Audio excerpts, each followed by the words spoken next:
हे नमस्कार मित्रांनो, सगळ्यांचं स्वागत आहे. आज आपल्याला जायचं होतं पुण्याला आणि सर्व्हर लेट केलं आहे. 5ला निघायचं होतं, ते 6:05 झालेले आहेत आणि आई आमची बसून वैतागली. निघालो तर DY पाटील स्टेडियम लागलं बाजूला. इथे IPLचे मॅचेस होतात मित्रांनो.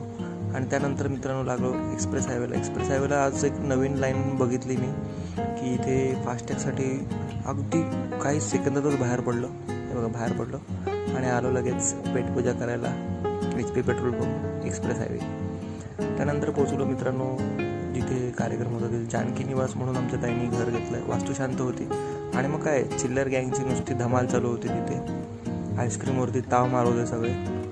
हा बघा आमचा भाऊ पण, आमची आई पण आणि सगळे आमची पाठक फॅमिली. हे आमचे ॲडव्होकेट नितीन पाठक आणि ही आमची राजनंदिनी. हिला पण काही पडलं नव्हतं, रिमोट घेऊन चावत बसली होती आणि आमच्या पोरांची धमाल चालू होती. हे सगळे पाठक परिवार आमचा आणि आमची फॅमिली. थँक्यू.